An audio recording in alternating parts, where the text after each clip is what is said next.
there's certain things in life that you'll do to an average citizen, and you have 100% right to do it, and you could do it to a cop, but should you?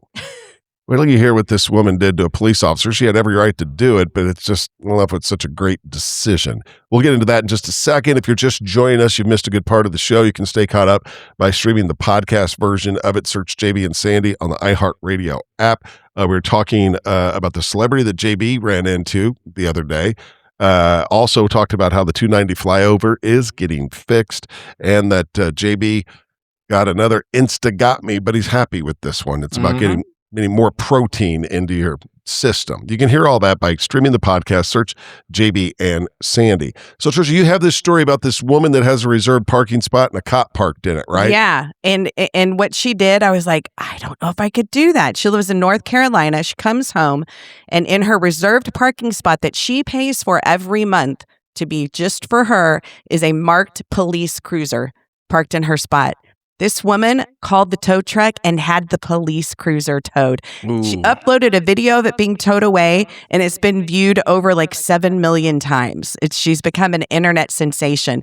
But my question is, like, that's the right thing to do. She had the right to do it. The cop car should not have parked there. But would you have the guts to pull the trigger like she did? Nope. It's kind of one of those things. It's like, okay, I'm going to give this a little time.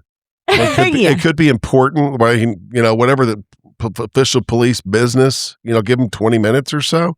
Yeah. And then get it towed. But yeah, I would do the same thing. Would you? I don't would think you so. really? Yeah. I don't know if my parking spot. It's where I park. I pay for this. I mean, I feel like they'd retaliate. Oh. No. I don't know. Maybe. I feel like the other cops would be like, dummy. You know what I mean? What are you doing? I feel like the other cops would give him crap. What are you doing, dude? Right. Parking in a reserved spot. Was this at her place? Is it at her work or at her home? Her apartment complex where she lives, at home. Oh. Yeah. I bet that cop had a booty call. Oh, Sandy. I don't know, but they did talk to the tow truck driver who confirmed that officers do tend to react badly to having their cars towed. They are not happy. Of course, I don't know anybody who has a good reaction to having their car towed, but she was totally legal within her legal rights to do it. JB, your thoughts? I wouldn't do it. I'd just be like, I would just deal with it. If this was ongoing, then I would just get so frustrated. Yeah. You give them a pass the first time. Yeah, for sure.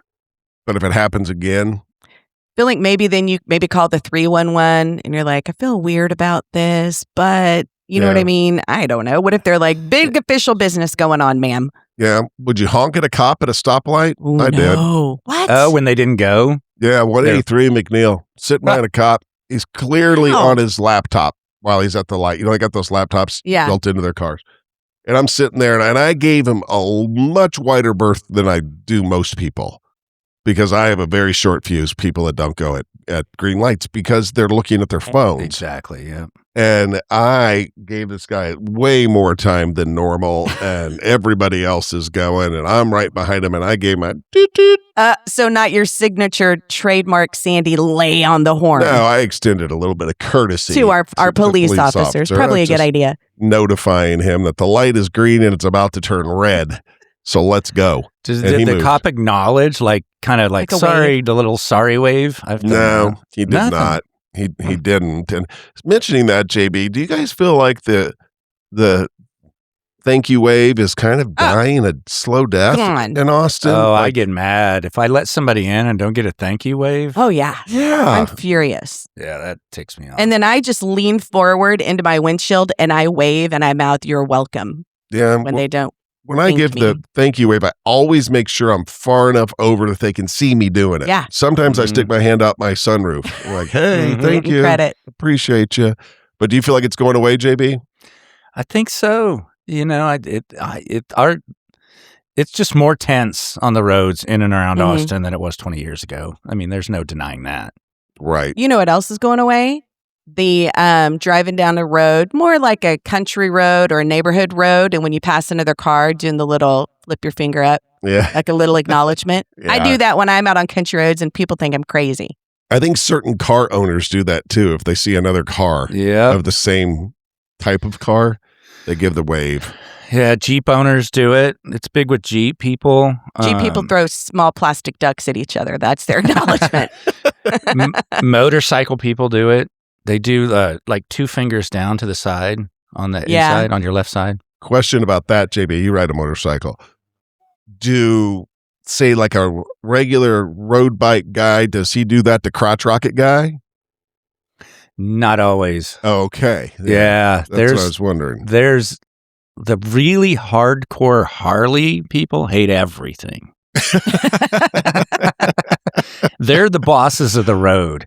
Oh, and okay. I've seen some. I have an older BMW that looks fat like a Harley. Mm-hmm. And I know they've mistakenly given me a wave to a metric bike, which they probably were like, dang it. Want to take it back. But there's some rules of the road, like you don't pass a motorcycle gang on anything other than a Harley. Even on a Harley, you don't pass them. What do you mean? Even a car, you can't go around a motorcycle No, a car gang? can. Other bikers cannot. Okay. They might mess you up depending on the gang. Ooh. Yeah, I see anybody with, I don't care if they are the Fellowship of Christian Athletes Motorcycle Club.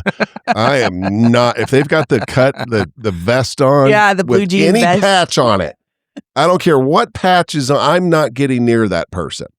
You just don't know. Yeah, for all I know, there's some outlaw biker gang I want nothing to do with. The Labubu Biker Club. I knew a You're guy in not a going around biker him. gang, and when he was going through initiation, you're at their beck and call all the time.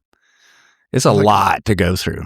Is it an outlaw biker gang? It was, yeah. You know a real one? Probably pretty soft because it was Seattle biker gang. Oh, yeah. They meet at coffee shops and stuff. 1031austin.com. I can't figure out if this is a good thing or if it's a sad thing that it has to be done. But prior to, as we lead up to South by Southwest, which starts on Friday, and all the other stuff going on in Austin, someone has decided to give instructions on how to ride a Lime scooter. Mm-hmm. You can go and sit through a class on how to ride a scooter. Is this a good thing? JB, you see a lot more of these than we do. Is this necessary? I see a lot of accidents just because I live close to downtown. I see the fire department scraping these people off the ground all the time. It's bad. How fast do they go? I don't know, 15 miles an hour, I think. I feel like you're at 15. What's the deal with the classes? Yeah, so it's South by Southwest is coming, and they're expecting hundreds of thousands of people to be in town, and those e-scooters are going to get ridden.